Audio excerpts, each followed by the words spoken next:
Haleluya, Tuhan Yesus baik, Tuhan Yesus dahsyat, Tuhan Yesus luar biasa, Tuhan Yesus mengasihi engkau.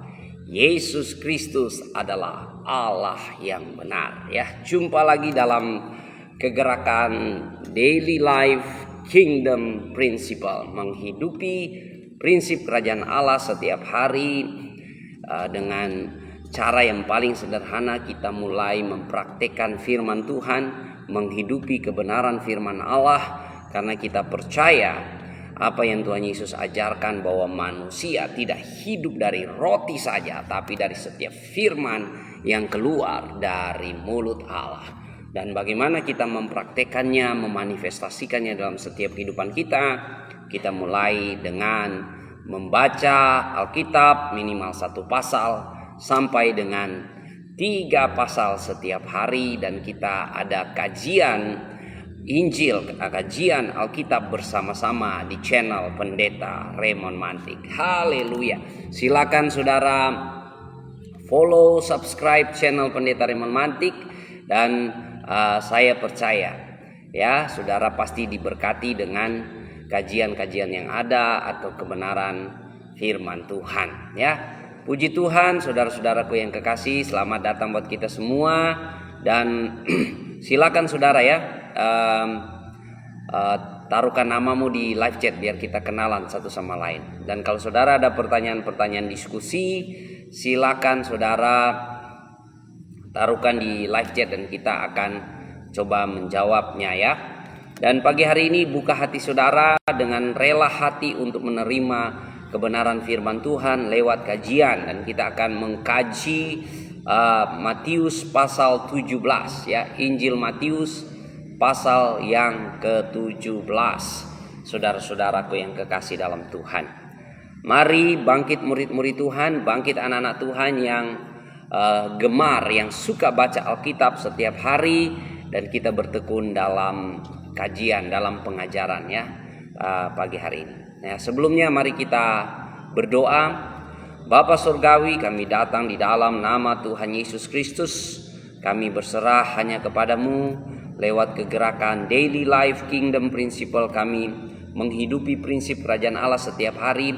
Bagaimana kami menghidupi kebenaran firman Tuhan dalam hidup kami, mulai dari hal yang paling sederhana, yaitu membaca Alkitab dan memahami isinya. Terima kasih Tuhan, kami berdoa, Roh Kudus urapi kami, pakai kami dengan kuat kuasa dari tempat maha tinggi. Dan Tuhan Yesus beri kami karunia untuk mengerti rahasia kerajaan Allah. Bukakan kebenaran surgawi bagi kami. Di dalam nama Tuhan Yesus Kristus kami berdoa dan kami berserah. Haleluya, haleluya. Amin, amin, amin. Puji Tuhan, Tuhan Yesus memberkati kita. Raymond ya, oke. Husin Wakid, waalaikumsalam ya. Oke, kita akan mengkaji Injil Matius. Selamat datang buat sahabat-sahabat Muslim yang ingin belajar ilmu perbandingan ya, ingin tahu apa sih arti Injil, apa sih isi Injil, silakan ya. Ya, karena kalian diperintahkan untuk beriman kepada Injil, tapi saudara tidak tahu isi Injil yang sebenarnya itu seperti apa. Dan juga buat sahabat-sahabat Kristen, bangkit murid-murid Tuhan yang mau bertekun dalam pengajaran firman Tuhan. Nah, kita akan mengkaji Injil Matius pasal yang ke-17. Mari kita menyimaknya, saya akan membacakannya ya. Mulai ayat yang pertama. 6 hari kemudian Yesus membawa Petrus, Yakobus dan Yohanes saudaranya, dan bersama-sama dengan mereka ia naik ke sebuah gunung yang tinggi. Di situ mereka sendiri saja. Lalu Yesus berubah rupa di depan mata mereka. Wajahnya bercahaya seperti matahari dan pakaiannya menjadi putih bersinar seperti terang. Maka nampak kepada mereka Musa dan Elia sedang berbicara dengan dia. Kata Petrus kepada Yesus, Tuhan, betapa bahagianya kami berada di tempat ini. Jika engkau mau, biarlah kudirikan di sini 3 kemah, satu untuk engkau, satu untuk Musa, dan satu untuk Elia.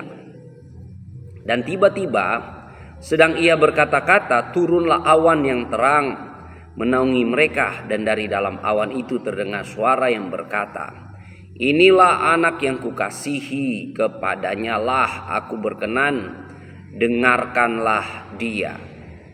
Mendengar itu tersungkurlah murid-muridnya, dan mereka sangat ketakutan. Lalu Yesus datang kepada mereka dan menyentuh mereka sambil berkata, berdirilah, jangan takut. Dan ketika mereka mengangkat kepala, mereka tidak melihat seorang pun kecuali Yesus seorang diri. Pada waktu mereka turun dari gunung, Yesus berpesan kepada mereka, jangan kamu ceritakan penglihatan itu kepada seorang pun sebelum Anak Manusia dibangkitkan dari antara orang mati. Lalu murid-muridnya bertanya kepadanya, kalau demikian, mengapa ahli-ahli Taurat berkata bahwa Elia harus datang dahulu? Jawab Yesus, memang Elia akan datang dan memulihkan segala sesuatu. Dan aku berkata kepadamu, Elia sudah datang, tetapi orang tidak mengenal dia dan memperlakukannya menurut kehendak mereka. Demikian juga Anak Manusia akan menderita oleh mereka. Pada waktu itu mengertilah murid-murid Yesus bahwa ia berbicara tentang Yohanes Pembaptis. Ketika Yesus dan murid-muridnya kembali kepada orang banyak itu, datanglah seorang mendapatkan Yesus dan menyembah.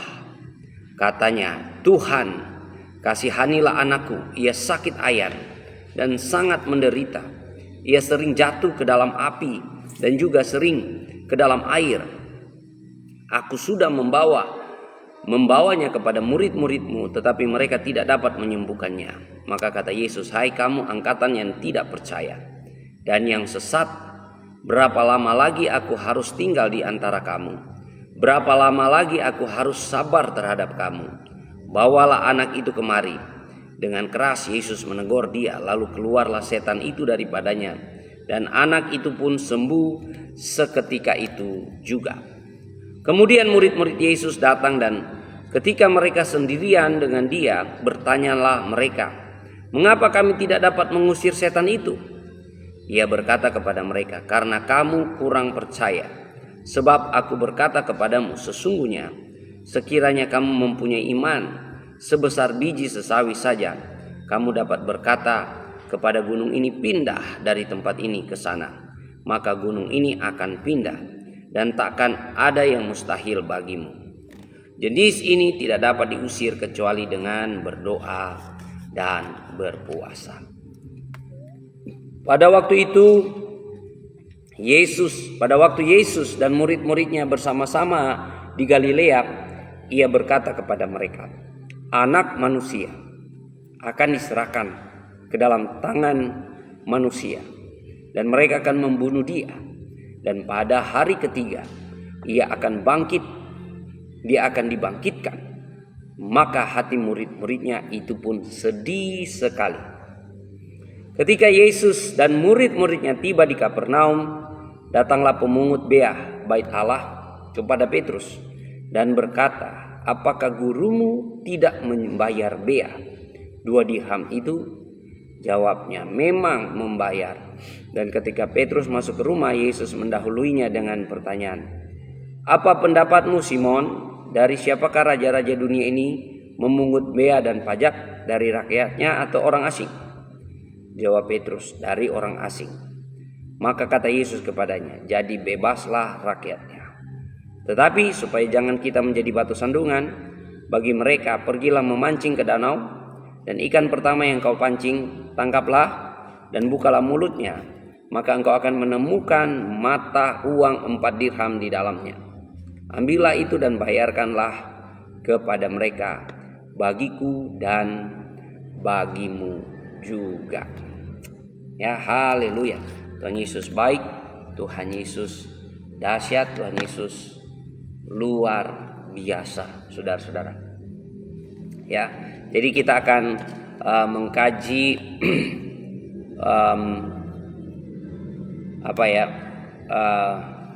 Matius pasal 17 ini, saudara-saudara ya. Jadi ya, saya menyapa buat Robert Obed. Oke ya, buat Robert Obed dan Husin Wakid ya, dan buat semua kita yang mau belajar firman Tuhan pagi hari ini. Jadi ada peristiwa Yesus mengalami transfigurasi ya. Yesus mengalami apa yang disebut dengan Yesus berubah rupa. Ya, Yesus mengalami berubah rupa dan murid-murid melihat ya. Murid-murid melihat bahwa Yesus begitu luar biasanya ya. Wajahnya bercahaya seperti matahari dan pakaiannya putih bersinar seperti terang, saudara-saudara. Dan tiba-tiba datang Musa dan Elia berbicara dengan dia. Wow, luar biasa. Ya, terima kasih Ibu Mika Mei yang sudah menabur bintang. Tuhan Yesus balas berkat. Ya. Jadi saudara-saudara, Yesus membawa Petrus Yakobus ke atas gunung yang tinggi ya. Jadi kalau saudara melihat murid-murid Tuhan Yesus ya, ada yang 150, ada yang 70, ada yang 12, tapi ada yang lebih inti ya. Yaitu circle pertamanya Yesus, yaitu Petrus, Yakobus, dan Yohanes. Nah, waktu mereka melihat Yesus mengalami transfigurasi berubah rupa, Elia, ya, Musa dan Elia datang berbincang-bincang dengan Yesus. Mereka melihat Musa dan Elia. Nah, ini apa maksudnya? Kenapa harus Musa dan Elia yang harus datang menghadap kepada Yesus, berbicara kepada Yesus? Nah, ini kita melihat maknanya ya, bahwa Musa itu mewakili hukum Taurat. Ya, karena Musa menuliskan hukum Taurat. Elia mewakili nabi-nabi. Walaupun Elia sendiri tidak menulis kitab nabi-nabi ya. Ya, jadi Elia mewakili nabi-nabi yang luar biasa, saudara ya. Jadi Musa sama seperti Musa membebaskan umat Israel dari belenggu perbudakan di tanah Mesir, demikian juga Yesus membebaskan umat manusia dari belenggu dosa dan kematian kekal. Ya, punya tipologi, saudara. Jadi dan Elia itu luar biasa, saudara ya. Dia bernubuat hujan turun hujan.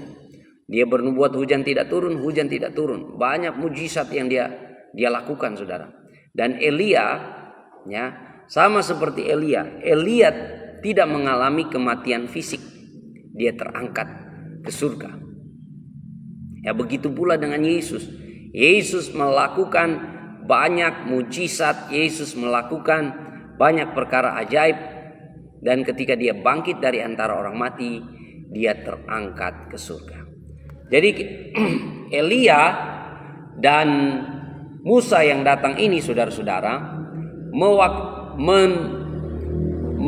menjelaskan bahwa Yesus sudah menggenapi Taurat nubuatan-nubuatan Taurat. Ya, jadi Yesus menggenapi hukum Taurat. Dan Elia, Yesus menggenapi kitab nabi-nabi ya. Jadi kalau di Perjanjian Lama itu ada 3 golongan besar kitab-kitab ya. Kitab Taurat, Sabur, dan nabi-nabi ya. Kitab Taurat yang ditulis Musa, baru kitab Sabur itu Mazmur atau kitab syair, saudara. Baru ada kitab nabi-nabi ya, nubuatan-nubuatan. Jadi kenapa Elia dan Musa yang datang kepada Yesus ini menegaskan bahwa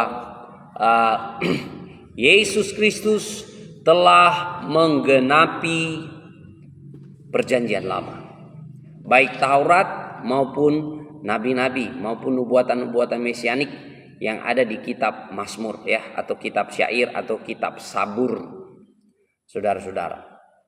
Yesus menggenapi, saudara. Wah, waktu murid-murid yang menyaksikannya. Jadi peristiwa ini disaksikan oleh 3 murid.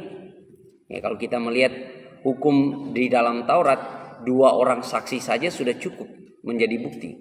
Ini sudah 3, saudara, ya, yang menyaksikan, saudara. Dan mereka sangat merasakan suasana yang indah. Mereka merasakan keadaan yang begitu tenang.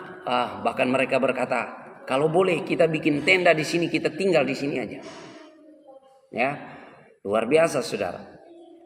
Jadi murid Elia dan Musa datang sebagai tanda Yesus sudah menggenapi perjanjian lama. Makanya kita orang Kristen, kita tidak hidup di bawah hukum Taurat lagi, ya.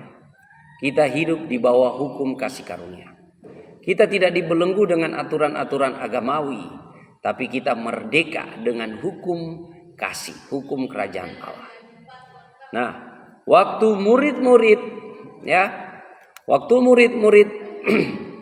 Petrus, Yakobus, Yohanes merasakan betapa indahnya ada di puncak gunung, saudara-saudara. Bersama Yesus mereka mengalami suasana yang supranatural. Mereka berkata, kalau boleh kami tinggal di sini. Tapi tiba-tiba, saudara, ada awan datang. Dari dalam awan itu, saudara, ya, awan itu tanda kehadiran Allah, ya. Awan datang, saudara, dan dari awan itu terdengar, inilah anakku yang kukasihi, dengarkanlah dia, ya. Kepadanya aku berkenan, dengarkanlah dia, ya. Jadi murid-murid, ya, barangkali Petrus lebih tua dari Yesus, ya. Karena Yesus waktu itu umurnya masih 30-an tahun. Wah, masih gres-gresnya, masih pada ganteng-gantengnya, ya. Umur 30-an tahun, ya. Ya, Yesus cuma sampai 33 tahun, ya. Jadi barangkali murid-muridnya lebih tua dari dia. Murid-muridnya lebih tua daripada Yesus. Makanya, ya, suara dari awan ini berkata, inilah anak yang kukasihi, kepadanya ku berkenan, dengarkanlah dia. Haleluya, ya. Jadi siapapun Anda saat ini, pagi hari ini, dengarkanlah Yesus. Dengarkanlah Yesus.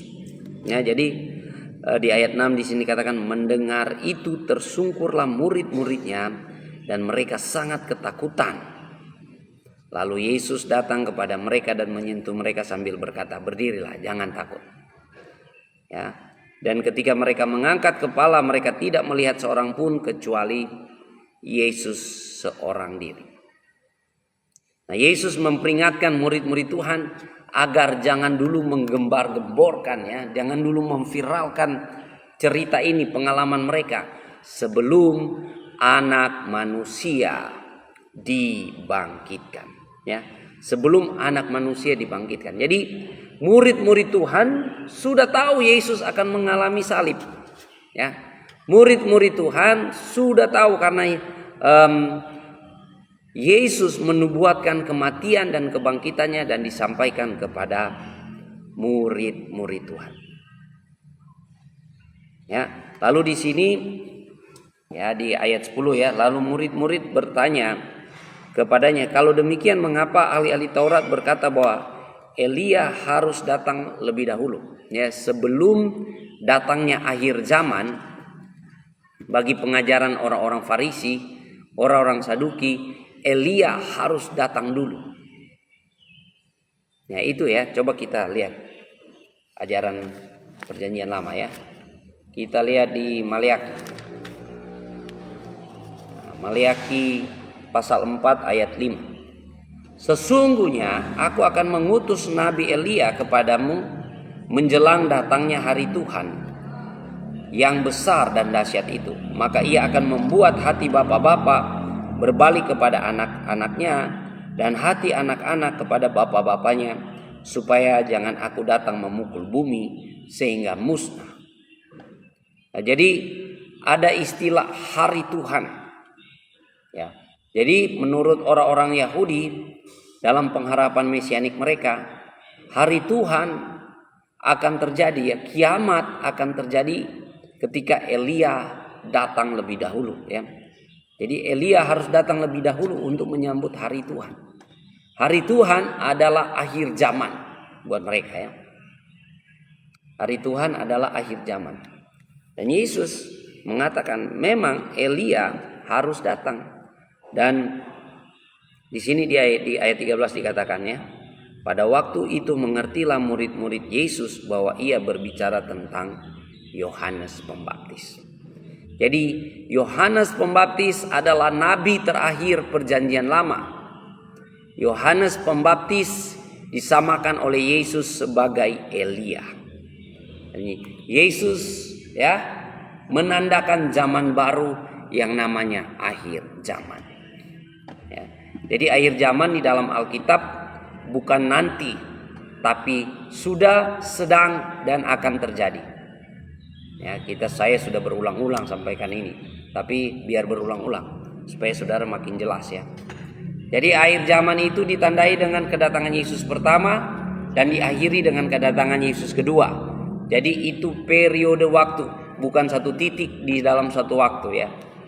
Bukan di masa depan, tapi sudah ada, sedang ada, dan akan digenapi. Itulah akhir zaman, ya. Jadi menjadi lebih akurat bahwa Yesus adalah Mesias, karena sebelum datangnya hari Tuhan, Mesias datang, saudara-saudara, Elia harus muncul lebih dahulu. Dan Elia di sini Yesus menyebutnya sebagai Yohanes Pembaptis. Ya, puji Tuhan. Semoga saudara mendapat pencerahan di sini, ya. Tuhan Yesus memberkati kita.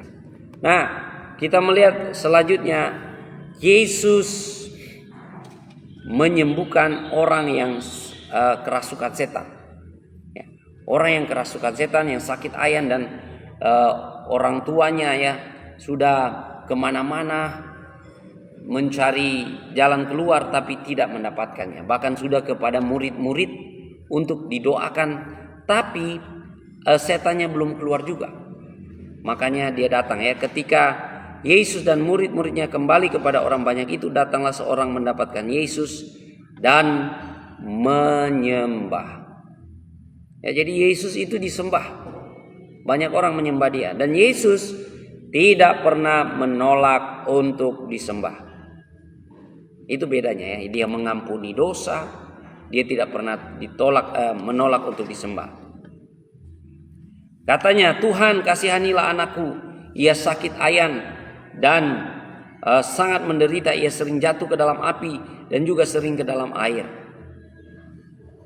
Ya, sudah dibawa kepada murid-murid Tuhan, tapi murid-murid Tuhan belum berhasil menyembuhkan dia, mengusir setan yang ada padanya. Jadi Yesus menyebut generasi yang tidak percaya. Hai kamu orang-orang yang kurang percaya. Jadi kalau kita percaya kuasa Tuhan, saya percaya itu akan menjadi ke dalam hidup kita, ya. Nah, di sini kita melihat Yesus menghardik, ya. Dia mengusir setan itu keluar dari anak itu, dan anak itu menjadi sehat, menjadi sembuh kembali. Nah, di sini Yesus mengajar murid-murid, kalau kamu punya iman sebesar biji sesawi saja, ya, engkau punya iman sebesar biji sesawi saja, engkau dapat berkata kepada gunung ini pindah, maka gunung ini akan pindah. Ya, tidak ada yang mustahil bagi orang yang percaya. Nah, ini saudara, ya, tantangan buat kita. Dan di sini katakan jenis ini tidak dapat diusir kecuali dengan berdoa dan berpuasa. Jadi murid-murid Tuhan, kita harus bangkitkan iman. Ada otoritas yang Tuhan berikan kepada kita. Untuk apa? Mengusir setan. Mengusir setan. Jadi murid-murid Tuhan ada otoritas, ada kuasa untuk berdoa untuk usir setan. Jadi Anda itu bukan orang sembarangan. Anda itu orang istimewa, orang luar biasa. Nah, cuma di sini saudara, kita harus punya iman di dalam Yesus Kristus. Tuhan Yesus katakan, kalau imanmu sebesar biji sesawi saja, maka engkau dapat mengatakan kepada gunung ini pindah, maka dia pindah. Ya, memang ini perlu orang-orang yang setiap hari bertekun di dalam iman, bertekun dalam pengajaran firman Tuhan, dan tiap hari punya hubungan dengan Tuhan lewat doa dan puasa. Supaya apa saudara? Kita boleh memanifestasikan kuasa Allah yang ada dalam hidup kita. Orang-orang yang berdoa dan berpuasa. Makanya saudara ya, apakah Anda adalah orang yang berdoa? Ya, teman-teman dari seberang sana berpikir bahwa menjadi Kristen itu wah enak dong jadi Kristen, sudah ditebus dosanya, enak dong jadi Kristen, ibadahnya cuma hari Minggu. Siapa bilang ya menjadi orang Kristen artinya bersedia jadi murid Tuhan yang tiap hari sama seperti Yesus, tiap hari memulai hari dengan berdoa. Begitu pula kita saudara, memulai hari dengan berdoa dan bertekun dalam pengajaran firman Tuhan, bahkan berpuasa. Ya, berpuasa orang Kristen itu banyak. Ya, tiap minggu ada Rabu atau Jumat, saudara tinggal pilih. Ya, kenapa Rabu dan Jumat? Karena kita mengingat peristiwa penangkapan Yesus dan penyaliban Yesus ya. Di sana saudara. Lalu ada puasa 3 hari, puasa 10 hari, puasa 40 hari. Belum lagi yang puasa tiap minggu. Banyak saudara ya. Jadi doa tiap pagi, doa kapan saja, di mana saja. Jadi orang Kristen tidak sesimpel itu saudara. Semakin Anda menjadi murid Tuhan, semakin Anda harus bertekun di dalam doa dan firman. Yang percaya katakan amin. Amin. Ya, karena apa saudara ya? Supaya kita boleh memanifestasi otoritas kuasa Tuhan yang ada pada kita. Dan itu Tuhan tidak pilih kasih saudara. Itu ada untuk semua orang Kristen. Amin. Semua orang Kristen diberi kuasa menjadi anak-anak Allah. Orang-orang yang mengaku bahwa Yesus Kristus adalah Tuhan, Mesias, anak Allah yang hidup, memiliki otoritas untuk mengusir setan, berdoa untuk orang sakit. Ya, jangan remehkan saudara doa anak-anak kecil ya. Saya punya anak-anak yang kecil-kecil berdoa dengan polos, dengan tulus, kuasa Tuhan terjadi. Ya, jadi mari kita membangun hubungan kita dengan Tuhan dengan apa saudara? Berdoa, mengambil waktu berpuasa. Ya, saudara tinggal tentukan sesuai dengan kebutuhan saudara atau situasi dan keadaan saudara. Pagi hari ini bangkitkan iman kita. Kita percaya bahwa anak-anak Tuhan sama seperti Yesus mengusir roh-roh jahat. Demikian juga kita ya mengalami kuasa dan otoritas Tuhan mengusir roh-roh jahat saudara ya. Ada kuasa. Di sini sekali lagi Yesus menyatakan realitas kerajaan Allah, bahwa Yesus berkuasa atas roh-roh jahat sekalipun. Ya, setan-setan sekalipun Yesus berkuasa atasnya. Wow, luar biasa ya. Lalu kita lanjut di ayat 22 dan 23 di mana Yesus menubuatkan kebangkitannya. Jadi kematian dan kebangkitan Yesus selalu dinubuatkan oleh Yesus, dan kalau kita melihat di Injil Matius itu sampai 4 kali. Ya, ini yang kedua saudara ya. Yang pertama saudara boleh lihat kemarin kita sudah bahas di pasal 15 kalau nggak salah itu ya. Yesus memberitahukan tentang penderitaannya ya. Jadi ini pemberitahuan yang kedua saudara-saudara. Oh ya, di pasal 16 ayat 21 dan seterusnya. Yesus memberitahukan peristiwa salib. Jadi peristiwa salib bukan sekonyong-konyong jadi begitu saja ya, seperti eksidental begitu. Enggak, saudara. Itu benar-benar penggenapan nubuatan kitab suci. Makanya Yesus menubuatkannya. Dan apa yang dikatakan oleh Yesus selalu terjadi. Amin. Apa yang dikatakan oleh Yesus selalu terjadi. Yesus mati dan bangkit dari antara orang mati. Kita melihat di sini ya, dikatakan pada waktu Yesus dan murid-muridnya bersama-sama di Galilea, ia berkata kepada mereka, anak manusia akan diserahkan ke dalam tangan manusia dan mereka akan membunuh dia, dan pada hari ketiga ia akan dibangkitkan. Maka hati murid-muridnya itu pun sedih sekali. Ya, jadi Yesus menubuatkan kematian dan kebangkitannya. Ya, kalau kita komparasi ya di pemberitahuan yang pertama di pasal 16 ayat 21 ya. Di sana dikatakan sejak waktu itu Yesus mulai menyatakan kepada murid-muridnya bahwa ia harus pergi ke Yerusalem dan menanggung banyak penderitaan dari pihak tua-tua, imam-imam, kepala ahli-ahli Taurat, lalu dibunuh dan dibangkitkan pada hari ketiga. Ya, jadi peristiwa salib itu dinubuatkan oleh Yesus dan terjadi. Makanya saudara ya, apa yang Yesus dinubuatkan pasti terjadi. Kita percaya janji Tuhan, ya dan amin. Haleluya. Amin. Jadi kalau janji-janji Tuhan kepada kita ya, lewat firman Tuhan, apa ya janji-janji Tuhan yang saudara pegang? Percayalah, segala janji Tuhan pasti terjadi dalam setiap kehidupan kita. Karena apa? Apa yang Yesus perkatakan, apa yang Yesus nubuatkan selalu terjadi. Haleluya. Tuhan Yesus dahsyat, Tuhan Yesus luar biasa. Ya. Yang selanjutnya kita melihat di ayat 24 sampai dengan ayat yang ke-27. Waktu Yesus dan murid-muridnya tiba di Kapernaum, datanglah pemungut bea bait Allah kepada Petrus dan berkata, apakah gurumu tidak membayar bea 2 dirham itu ya?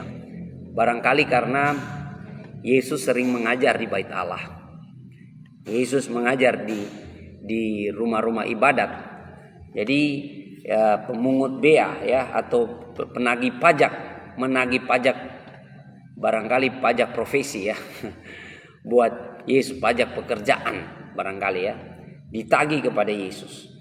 Tapi Yesus mengajarkan satu kebenaran yang luar biasa di sini, bahwa sebagai warga masyarakat jangan menjadi batu sandungan bagi mereka ya. Makanya Yesus berkata kepada Petrus ya, kepada Petrus untuk pergi memancing. Dan di sini ada ayat yang luar biasa ya, di ayat 26 Yesus bertanya ya, mulai ayat 25 ya. Apakah pendapatmu Simon, dari siapakah raja-raja dunia ini memungut bea dan pajak? Dari rakyatnya atau orang asing? Jawab Petrus, dari orang asing. Maka kata Yesus kepadanya, jadi bebaslah rakyatnya. Ya, ini Yesus mengajarkan tentang kebebasan anak raja, di mana anak-anak raja tidak diwajibkan membayar pajak. Namun Yesus memilih untuk membayar, untuk menghindari ya, tidak menjadi batu sandungan. Yesus lebih memilih menjadi berkat ya, tidak menjadi batu sandungan daripada menggunakan hak istimewanya.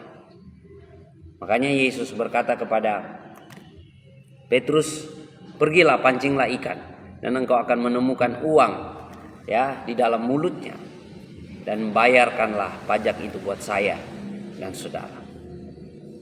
Ya, jadi Yesus ini saudara menarik ya, dia ilahi, dia insani pada saat yang bersamaan. Ya, waktu disalib dia betul-betul mengosongkan dirinya sendiri. Jadi dia tidak menggunakan hak istimewa, hak keilahiannya, saudara. Tapi dalam pelayanannya, ya, dia bisa memberi makan 5.000 orang, bisa memberi makan 4.000 orang, bisa berjalan di atas air, saudara-saudara ya. Jadi Yesus betul-betul sepenuhnya ilahi, sepenuhnya insani. Ya, jadi kita sudah mengkaji Matius pasal yang ke-17 ini, saudara-saudara. Ya, kita belajar satu hal ya, bahwa kita menyadari kemuliaan Yesus. Waktu Yesus dimuliakan, mengalami transfigurasi, berubah rupa. Ketika Musa dan Elia datang menampakkan diri kepada Yesus, datang berbincang-bincang dan disaksikan oleh murid-murid Tuhan. Jadi sekali lagi peristiwa Yesus itu selalu publik ya. Selalu publik, saudara, disaksikan banyak orang. Dan yang ya, sebagai anak-anak Tuhan, murid-murid Tuhan, kita belajar mendengarkan Yesus. Berapa banyak yang mau belajar mendengarkan Yesus? Makanya kita ya, ada prinsip. Apa yang Yesus katakan, itu yang kita katakan. Apa yang Yesus tidak katakan, kita juga tidak mengatakan. Kita diam. Kita hanyalah perwakilan. Ya. Kita mendengarkan apa yang Yesus katakan sebagai perwakilan kerajaan Allah. Ya. Makanya Tuhan bilang, Bapa di surga bilang, inilah anak yang kukasihi, kepadanya ku berkenan. Dengarkanlah Yesus. Dengarkan firman Tuhan Yesus. Pertanyaannya, siapa yang saudara dengar di hati dan pikiran saudara? Sangat penting. Ya, kalau saudara dengar aturan-aturan agamawi, maka engkau akan penuh dengan aturan agamawi. Engkau akan jadi budak agamawi. Kalau engkau dengar perkataan-perkataan orang, engkau akan kecewa. Engkau akan mudah putus asa. Ya, engkau akan barangkali difitnah, dihina. Tapi kalau engkau mendengarkan suara Yesus, engkau ya tidak pernah dikecewakan. Haleluya, saya percaya. Ya, engkau yang mendengarkan suara Yesus, engkau tidak pernah dikecewakan. Datang kepada Tuhan Yesus. Nah, di sini juga kita belajar di pasal 17 ini, iman yang sejati, iman yang berserah, iman yang mengandalkan Tuhan pasti akan mengalami kuasa dan mujizat. Jadi kalau saudara punya iman, percaya saja kepada Yesus, tidak ada yang mustahil. Saudara ya, apapun pergumulan, persoalan kita percaya Yesus sanggup buka jalan. Yesus sanggup menolong. Yesus sanggup menyatakan kuasanya. Makanya saya percaya kuasa Tuhan pasti terjadi. Dan di sini kita belajar juga bahwa kita tidak menjadi batu sandungan. Ya, jangan kita menjadi batu sandungan karena kebebasan dan kemerdekaan kita. Orang Kristen dimerdekakan dari dosa, dari belenggu maut, bukan untuk supaya kita boleh seenaknya bikin dosa.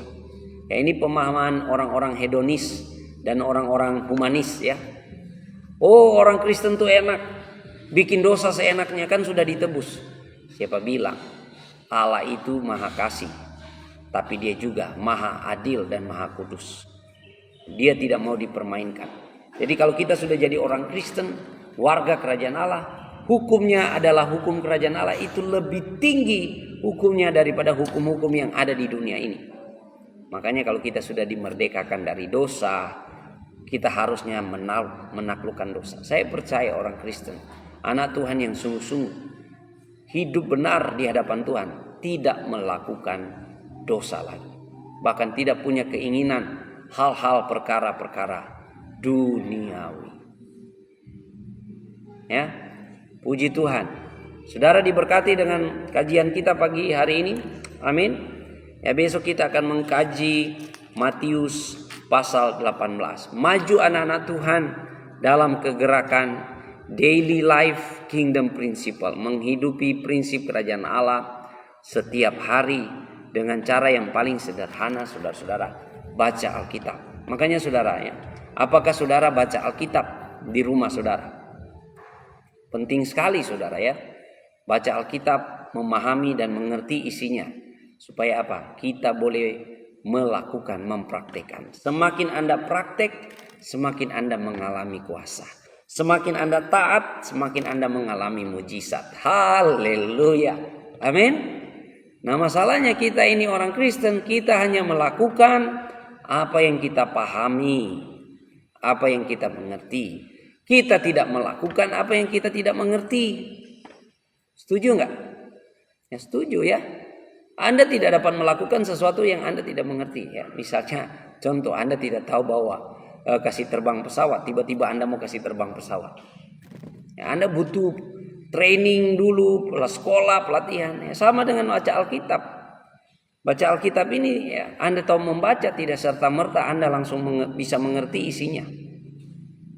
Ya, Anda boleh doktor ya, doktor ekonomi lah, profesor ini, tapi belum tentu Anda boleh memahami isinya. Karena Alkitab punya bahasa teknis sendiri ya, punya terminologinya sendiri. Ya, makanya kita kalau mau jadi pendeta atau apa yang benar-benar ya, sekolah Alkitab itu sampai 5 tahun. Bahkan ada sampai 10 tahun. Ya, dia sekolah-sekolah terus saudara. Jadi saudara-saudara nggak gampang saudara. Makanya bangkit murid-murid Tuhan yang baca Alkitab setiap hari. Lewat kegerakan apa? Lewat kegerakan DLKP. Puji Tuhan ya. Jadi kita sudah diberkati dengan kajian Matius pasal 17. Besok kita akan mengkaji Matius pasal 18. Puji Tuhan, saya harap saya mendorong saudara baca Alkitab di rumah saudara. Dan kalau saudara ada pertanyaan-pertanyaan Alkitab, silakan saudara tanyakan di dalam pertanyaannya di kolom chat atau kolom diskusi. Puji Tuhan, Tuhan Yesus memberkati kita. Mari kita bergandengan tangan, beritakan Injil Kerajaan Allah bareng-bareng. Saudara ya, saatnya kita berkolaborasi. Ya, jadi silakan bagikan pemberitaan-pemberitaan ini kepada teman saudara, di WA saudara atau di grup-grup saudara. Saya percaya firman Tuhan pasti jadi berkat. Firman Tuhan tidak pernah kembali dengan sia-sia. Dia akan menghasilkan buahnya. Amin. Puji Tuhan buat kita semua. Mari kita berdoa ya. Saya juga harus agak lebih cepat sedikit karena ada pelayanan pagi hari ini ya. Ada pelayanan di daerah lain ya, sekitar 1 jam lebih berangkat dari sini, tapi siap melayani Tuhan. Ya, kita harus siap melayani Tuhan, beritakan Injil Kerajaan Allah senantiasa. Puji Tuhan, mari kita berdoa. Kalau saudara ada pokok-pokok doa, silakan taruhkan di live chat ya. Terima kasih Tuhan Yesus, kami bersyukur pagi hari ini kami sudah bertekun dalam pengajaran firman Tuhan lewat kegerakan Daily Life Kingdom Principle, menghidupi prinsip kerajaan Allah setiap hari. Kami berdoa buat semua sahabat-sahabat, Engkau memberkati dengan karunia untuk mengerti rahasia kerajaan Allah. Engkau memberkati dengan berkat keselamatan yang daripada Tuhan. Nama-nama mereka ditulis dalam kitab kehidupan. Terpujilah nama Yesus. Kami diajarkan untuk tetap berserah percaya kepada Tuhan. Untuk tetap hidup menjadi terang Tuhan, tidak menjadi batu sandungan. Tetap percaya kepada Tuhan Yesus dalam keadaan apapun. Yesus Kristus menggenapi nubuatan-nubuatan. Apa yang Tuhan Yesus katakan selalu terjadi. Makanya kami percaya janji Tuhan ya dan amin dalam kehidupan kami. Terpujilah nama Yesus. Di dalam nama Tuhan Yesus kami berserah dan kami siap sambut hari ini dengan penuh iman, dengan penuh semangat, dengan penuh sukacita. Dan kami juga berdoa kalau ada sahabat-sahabat yang menyaksikan pemberitaan ini yang sedang bergumul dengan sakit penyakit, kita sepakat bersama-sama tidak ada yang mustahil di dalam nama Yesus. Di dalam nama Tuhan Yesus Kristus kami berdoa, segala sakit penyakit kami percaya oleh bilur-bilur darah Yesus sudah menyucikan dan menyembuhkan. Yesus Kristus tabib di atas segala tabib, dokter di atas segala dokter. Kami percaya tidak ada yang mustahil di dalam nama Yesus. Kami imani, kami bersepakat bersama-sama. Kalau ada yang menyaksikan pemberitaan ini dan mereka percaya, mengaku bahwa Yesus Kristus adalah Tuhan, Mesias, anak Allah yang hidup. Kami berdoa, orang-orang yang menyaksikan pemberitaan ini, mereka sedang bergumul dengan sakit penyakit. Kami berdoa di dalam nama Yesus. Kesembuhan, kelepasan terjadi. Sembuh, sembuh, sembuh di dalam nama Yesus. Orang-orang yang mengalami belenggu-belenggu agamawi, orang-orang yang mengalami belenggu kuasa setan, kami berdoa di dalam nama Yesus. Kelepasan, kelegaan yang daripada Tuhan terjadi di dalam nama Tuhan Yesus. Haleluya, haleluya. Amin, amin, amin. Kami juga berdoa kalau ada orang-orang yang mengalami beban-beban di hati, di pikiran, ada perasaan kecewa, ada perasaan putus asa, gelisah, takut, ada perasaan benci, amarah, kepahitan, segala bentuk perasaan yang menjadi beban di hati, kami berdoa kelepasan, kelegaan yang daripada Tuhan terjadi di dalam nama Yesus. Damai yang daripada Tuhan, sukacita yang daripada Tuhan, kebenaran kerajaan Allah turun memerintah di dalam nama Tuhan Yesus Kristus. Terima kasih Tuhan. Kami bersyukur, kami berdoa, bangkit anak-anak Tuhan, bangkit murid-murid Tuhan, bangkit orang-orang yang suka bertekun dalam pengajaran firman Tuhan, bangkit murid-murid Tuhan yang bersepakat berdoa bersama-sama di dalam nama Tuhan Yesus. Haleluya, haleluya. Amin, amin. Terima kasih Mikael Muntu, Om Son Morot, dan juga ya buat sahabat ya, Soping Buntok Kalahien, Max Malibulun ya, Ince, semuanya terima kasih. Juga buat Ibu Mikeme yang sudah menabur ya.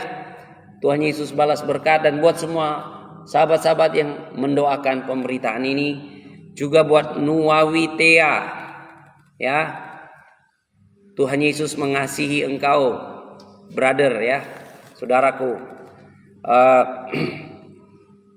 Anda baca dulu Alkitab menyeluruh. Saya sarankan Anda baca Injil dulu, jangan baca kitab nabi-nabi karena kamu akan bingung ya. Kalau mau belajar Alkitab zaman sekarang ini, saudara baca dulu Injil Matius, Markus, Lukas, Kisah Para Rasul ulang-ulang. Ya, itu kitab Hosea itu kitab Perjanjian Lama. Orang Kristen tidak hidup di bawah Taurat lagi dan kitab para nabi-nabi. Ya. Hanya hukum-hukum yang berlaku universal yang berlaku ya, hukum moral dan etika itu yang tetap berlaku, seperti jangan membunuh, jangan mencuri. Ya, hukum-hukum moral, hormati orang tuamu. Tapi upacara-upacara seperti sunat, potong kurban dan sebagainya, orang Kristen tidak hidup itu lagi. Ya, dan untuk kitab nabi-nabi itu berlaku untuk orang-orang Israel. Ya, berlaku untuk orang-orang Israel, tapi ada prinsip-prinsipnya yang kita boleh hidupi. Termasuk kitab Hosea ya. Kitab Hosea ini fenomenal. Karena nabi-nabi itu hanya mendengarkan suara Tuhan. Tuhan suruh Hosea kawin dengan pelacur. Kenapa? Karena Tuhan ingin menggambarkan Israel itu pelacur rohani, suka menyembah berhala. Tapi Tuhan masih mengasihi Israel berkali-kali. Berkali-kali ya, istri Hosea berselingkuh terus. Tapi Hosea tetap setia. Tetap setia dengan istri itu. Ya. Jadi kitab Hosea bukan mengajarkan ayo kita selingkuh, bukan, Nuwawi. Ya, jadi Nuwawi Tea ini harus belajar cara baca Alkitab. Kitab Hosea itu mengajarkan betapa Allah mengasihi umatnya. Walaupun dia sudah berselingkuh secara rohani. Ya, dia sudah berzina secara rohani. Ya, nggak usah jauh-jauh lah. Ya, saya sudah pernah jumpa di dalam kehidupan zaman sekarang ini ya. Ada keluarga-keluarga yang dipulihkan luar biasa. Karena pasangan suami istri itu sanggup mengasihi, mengampuni. Walaupun pasangannya sudah berselingkuh berulang-ulang kali. Saya jumpa suami yang menerima istrinya walaupun sudah berselingkuh banyak kali. Akhirnya mereka saling mengasihi, mengampuni, minta maaf, keluarga dipulihkan. Saya sudah melihat istri yang sabar, yang tabah, berdoa buat suami yang istrinya udah bergonta-ganti banyak. Ya, karena uangnya banyak, mereka kaya. Tapi saudara, akhirnya kembali lagi keluarga dipulihkan. Ya, itu manusia saja, apalagi Allah. Allah Maha Pengasih dan Penyayang. Ya, orang yang berdosa dikasihi Tuhan. Jadi kitab Hosea jangan dibaca dengan baca literal ya, karena itu nubuatan-nubuatan ya, gambaran kasih Allah terhadap umat Israel. Ya, Nuawi biar tahu. Jadi kalian itu nggak bisa baca Alkitab kayak baca Asbabun Nusul. Ya, kitab turun 5 ayat, turun 7 ayat, ya turun lagi pas butuh ya. Nggak bisa, Alkitab ini lain. Ya, Alkitab ini lain, diilhamkan roh. Bukan pas lagi butuh turun wahyu, bukan saudara. Ya, jadi semoga menjawab buat Nuawi ya, kena orang Kristen sudah banyak khotbah Hosea, nggak ada kitab yang disembunyikan di sini, semua sudah diterjemahkan. Jadi orang biasa aja bisa baca Alkitab. Ya, jadi orang Kristen tuh diperintahkan, justru diajarkan untuk uji segala sesuatu. Ya, jadi termasuk pendeta, kalau pendeta salah khotbahnya ngawur, ya langsung dieksekusi secara sosial itu oleh jemaat. Ya, karena sekarang ini jemaat udah pada pinter-pinter ya. Makanya sulit membendung lagi kebohongan-kebohongan. Ya, semua pasti akan terbuka karena zaman sudah canggih. Ya, dengan adanya teknologi, zaman sudah canggih. Oke, puji Tuhan buat kita semua. Kita jumpa lagi besok ya. Kita sambut hari pertama besok di bulan Desember dengan bertekun dalam pengajaran firman Tuhan. Baca Alkitab di rumah minimal 1 pasal sampai 3 pasal. Kalau ada sesuatu yang saudara tidak paham, saudara boleh bertanya ya. Silakan bertanya, saya senang untuk melayani saudara. Supaya apa saudara? Bangkit murid-murid Tuhan, bangkit anak-anak Tuhan, bangkit orang-orang yang memberitakan Injil Kerajaan Allah. Ya, puji Tuhan, selamat menikmati weekend, selamat menyambut hari ini dengan sukacita, dengan semangat, dengan penuh gairah, dengan penuh iman, karena kita punya pengharapan, kepastian di dalam Yesus. Di dalam Yesus tidak ada mudah-mudahan, tidak ada semoga, tapi kepastian. Haleluya. Puji Tuhan, Tuhan Yesus baik. Semangat.